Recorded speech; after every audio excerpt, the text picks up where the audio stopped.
Kidstown.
Love one another, yeah, love one another, that's what we'll do. Love one another with a love like no other that we found in you. Love one another, yeah, love one another, that's what we'll do. We're alive to love one another. We're alive with a love like no other. We're alive, we're sisters and brothers. We're alive to love one another. Hi boys and girls, this is Miss Crystal and Hayden and we are here to tell you about today's bottom line and the weekly challenge.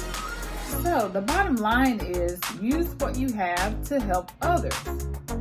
So we're going to challenge you this week to see how you can carry one another's load. So it depends on the situation. Sometimes carrying a load for a friend if they're sad could mean like you're listening to them and you're encouraging them. Or if someone's carrying a lot of books or heavy objects, you can help carry that load by taking some off and you're carrying. So, Hayden, can you tell me of a way that you help carry someone's load? I help carry your load by cooking dinner. And I cooked for dinner, and it was a great experience because I was so glad that everyone liked it and stuff. Because I never made spaghetti before, and I'm so glad it turned out very great. It did. It was delicious, and I was so happy that she decided to help carry my load by cooking dinner, and it was wonderful. So the bottom line is that you can use what you have to help others. There are lots of ways you can use what you have to help others by carrying their loads to show compassion. So this week we challenge you to help carry someone's load, and we'll see you next week. Bye. Oh, yes. Hey, you better hurry and get in on this. What is this? Miss Franklin is selling her yard. What? Yeah, she's having a yard sale. John. No. She said she was ending her yard sale at 4 o'clock and I could come by and take whatever I wanted. She was just going to get rid of it anyway. Was there other stuff in her yard? Yeah, there were like some tables in the driveway with some antiques and clothes on it. I think she was cleaning out her attic. I have never seen so many shoulder pads and gold buttons in my life. That was the stuff she was selling. No, it is called a yard sale, Brandon, where you sell your yard. Or where you sell old stuff in your yard. You sure? Absolutely. John! It's Miss Franklin. You never saw me.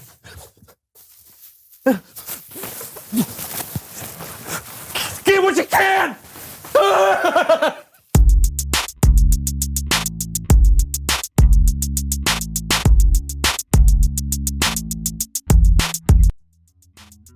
Hello, everyone, and welcome to the So-and-So Show. I'm Brandon. I'm John. You gonna join the show today, or do we need to give you some more time? Yeah. I'm sorry. I'm trying to buy a new vacuum cleaner because, there's dirt everywhere around here. No kidding. It's impossible to know which vacuum cleaner to get. There's just so many of them. You know what I miss? What? Door-to-door salespeople. Oh. Yeah, they just show up at your door and they tell you exactly what you need, whether you need it or not, and you just can't say no. Actually, you can just say no. Really? Mm-hmm. Well, anyway, I miss them. You never see them around anymore. Who's there? Just a moment of your time. I'm a door-to-door salesman. Yes! Please welcome someone who sells stuff. You can come in. I said you could. Never mind. Hi. I'm Murray Lohman with Door-to-Doors. And have I got a deal for you?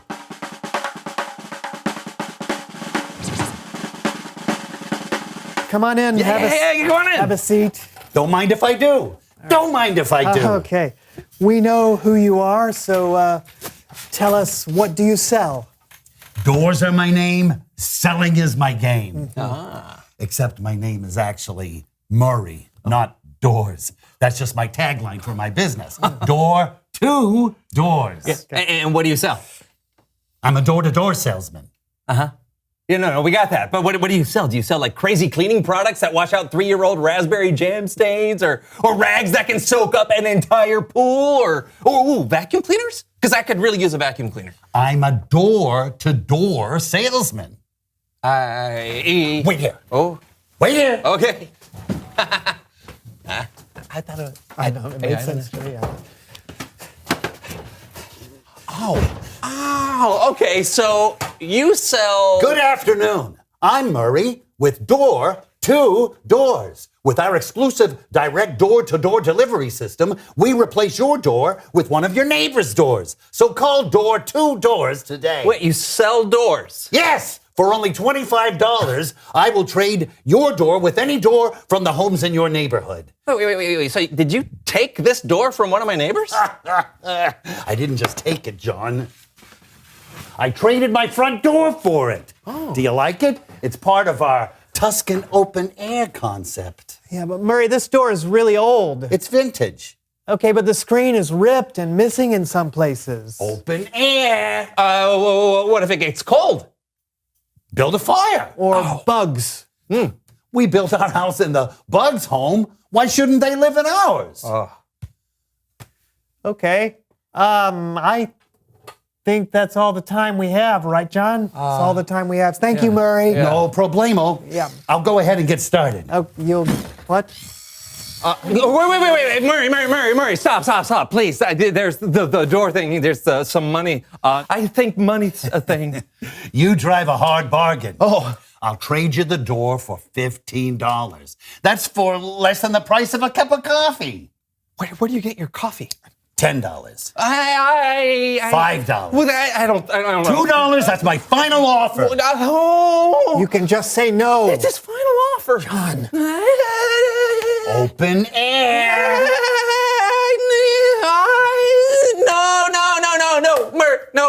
No. I'm sorry. I'm so sorry. But hey, thank you very much. Have a great day. But, Huh? please. It's my first day on the job. I need to find someone who will trade with me. I just gotta make a trade today. I just gotta. Okay. I think I know someone who can help. I have a friend who has his own restoration company. They could probably use a door that's, vintage. Yes. Oh, there you go. Huh? Thank you. Thank you. You're a lifesaver. Look out, world. Here comes Murray Loman.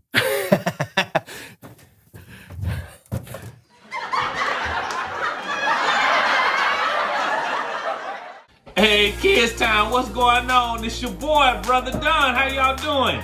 I got the perfect joke for y'all today. It's a head scratcher. You ready? What kind of candy do you eat on the playground? Any idea? A Reese's Pieces. Get it? Reese's Pieces.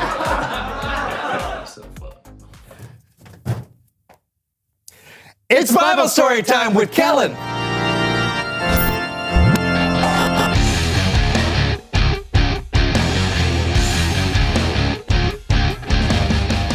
Kellen! How's it going, friend? Not too shabby. You got a Bible story for us today? I do. Our story today comes from the book of John, and it's one of the more famous stories of Jesus in the Bible. Can you guys help me out? Absolutely. Great, because it's time for another edition of Human Head Puppet Theater.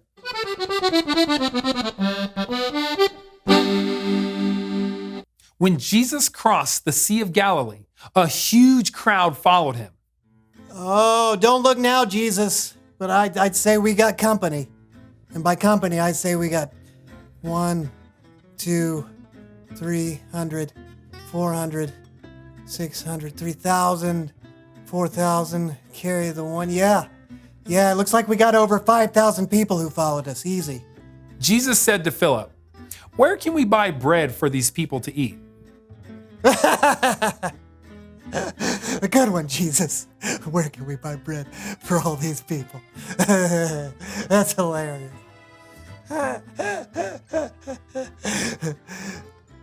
Wait, are you serious?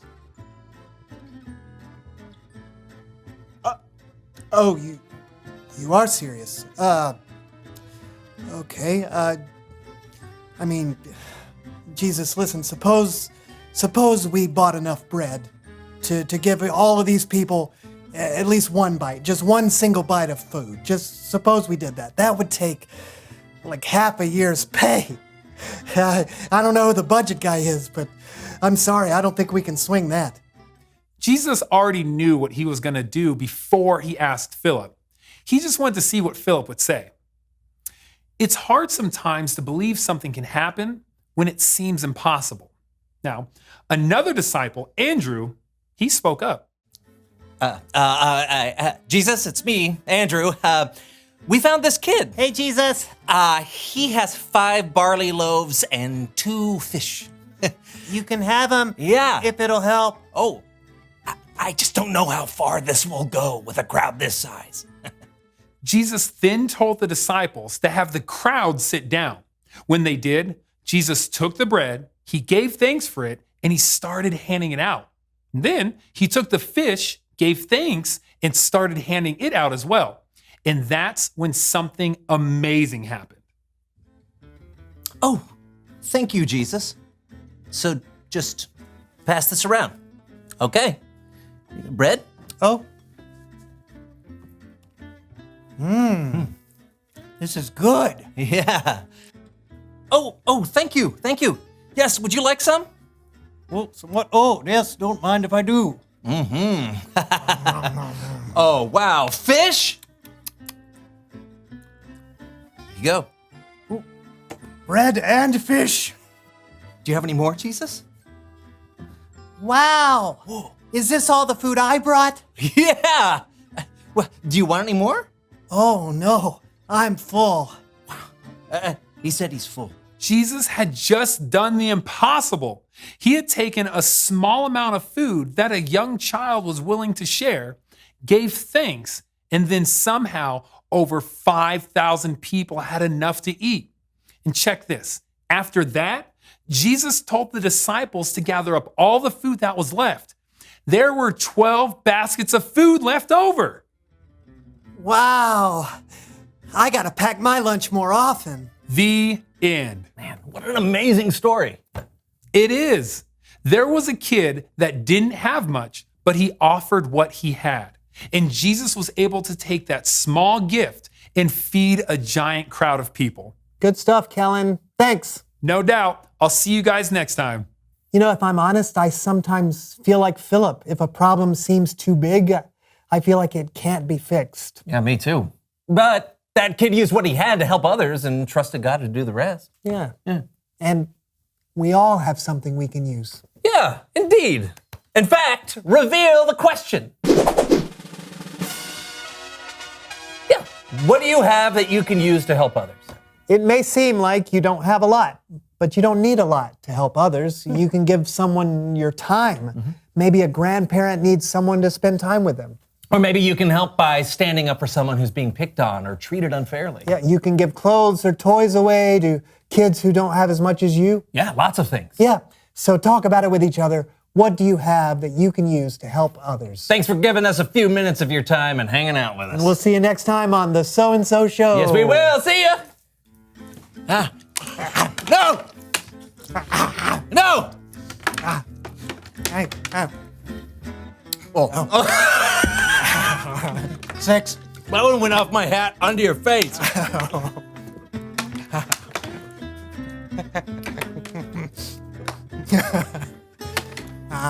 Redfish gives you wings. 78. I caught 2 and 1. Man, I only got 4. I thought we were gonna crush it, man. Oh, We were like on a roll there. There we go.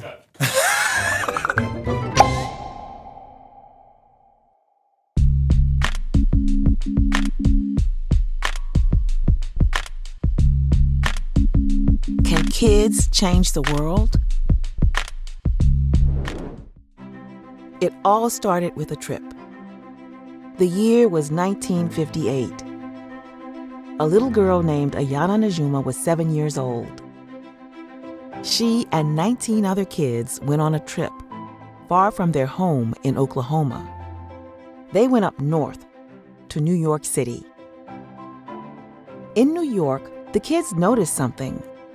White people and African American people could use the same water fountains. They could eat in the same restaurants. They could even sleep next door to each other in hotels. That may not sound strange to you, but it was strange to Ayana and her friends. They were African American kids from the South. At that time, the southern part of our country was segregated. That means that African American people and white people were kept apart.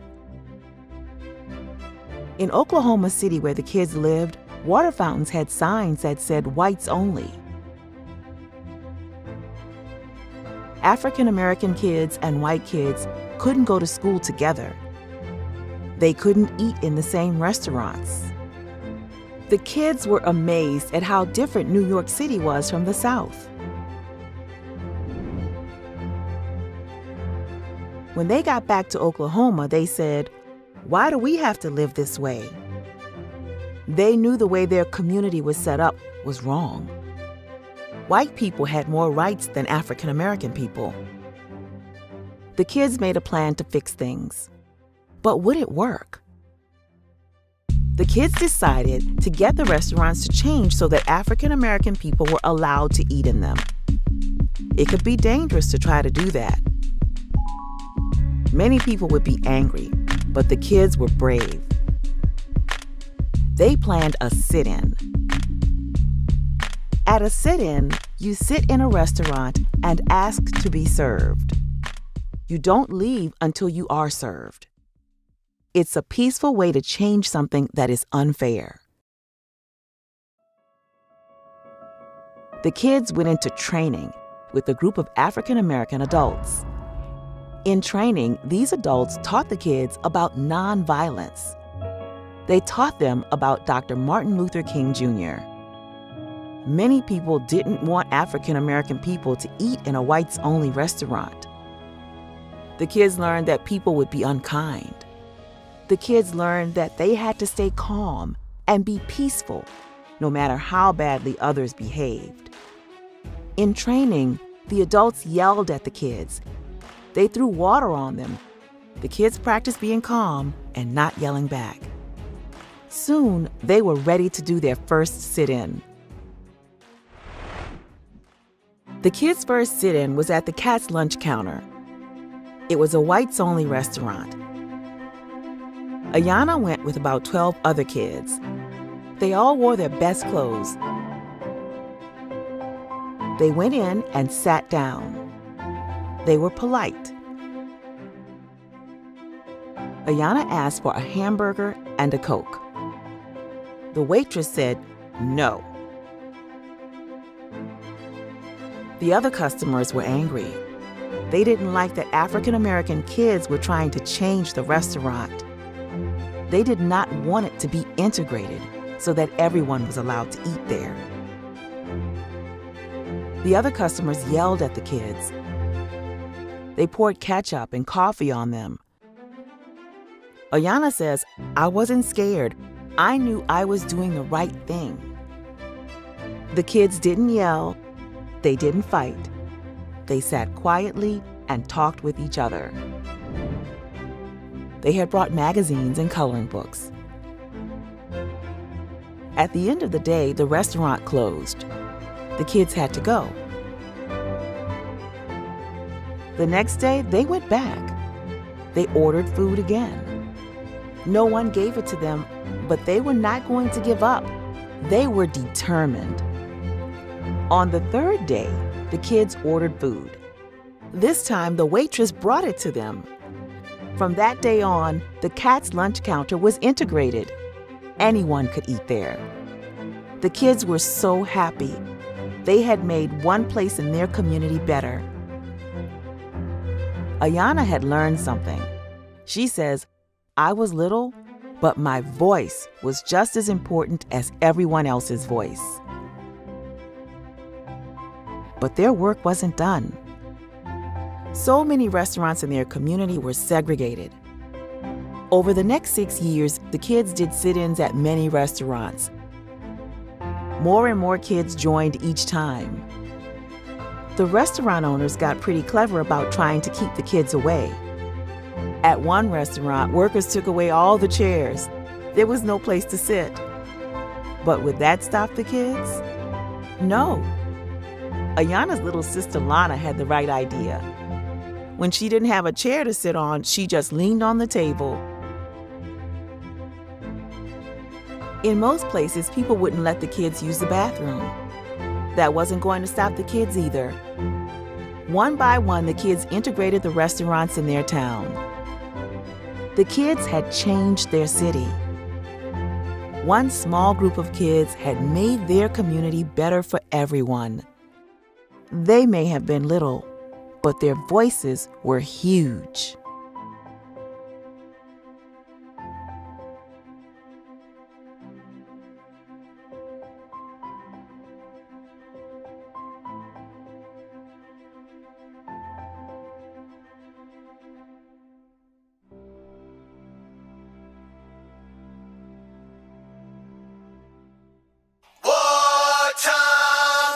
Game time. 1.3 seconds left in regulation, and right now you're not thinking jump shot. All you need is a layup. That's right, Marv. Nothing.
Okay, boys and girls, we're going to stop for a moment to give you the opportunity to receive salvation.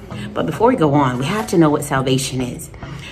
How many of you are in school? Raise your hand. Everybody's hand should go up because this is Kidstown, 1st through the 5th grade, and you should be in school. So raise your hand. Awesome. So, yes, so when you're in school, we have to write, whether it's words, whether it's sentences, or whatever, we have to write. And sometimes when we write, we make errors where we turn our pencil over and we erase. If there's still a part of the eraser that you haven't chewed off yet, yes, so we erase those errors that we make in our paper. But sometimes we can't get rid of it. And the thing is, I've seen some of you all erase, and you all don't do a very good job. You kind of rub once, rub twice, and try to write over what you've already written over. I've seen that. But here we go again. So on that paper, we make errors and we try to rub them away, but we can't get them to go away. So our life is kind of like that sheet of paper where we make errors. We make bad decisions. We sin. And when we sin, we can't rub it away. We can't get rid of it. So, but God's so awesome because what he did, he knew that we were going to sin. He knew that we were going to make mistakes, that we were going to make errors. So he prepared a plan to send Jesus Christ to be our Lord, our Savior, the one who is going to allow all those errors, all those sins in our lives to be erased, basically giving us a new sheet of paper where there's no evidence of those bad things that we've done. How many of you would like that new sheet of paper? How many of you would like those sins, those bad things that you've done to be erased completely and forever? This is your opportunity. So, but what you have to do is you have to believe in your heart that Jesus is Lord, that he died on the cross just for you, that he just didn't die on the cross, but on the 3rd day, God raised him up. So now he lives and he's sitting in heaven on the right hand of God, but he wants to live in your heart. And if you want Jesus to live in your heart, you have to believe it in your heart and speak that out of your mouth. So even though you hear me, I want you to close your eyes and I want you to talk to Jesus from your heart and repeat after me. Father God, I thank you for Jesus. I believe in my heart that Jesus is Lord. I believe that he died on the cross just for me because he loves me so much. So Jesus, I ask you into my heart, make me new again. Erase all of my errors, all of my sin. Give me a new sheet of paper. I thank you and I declare that you are my Lord and my Savior at this very moment. And I thank you that you're my best friend too. In Jesus' name, amen. So guess what? You just received Jesus into your heart. Welcome to the family.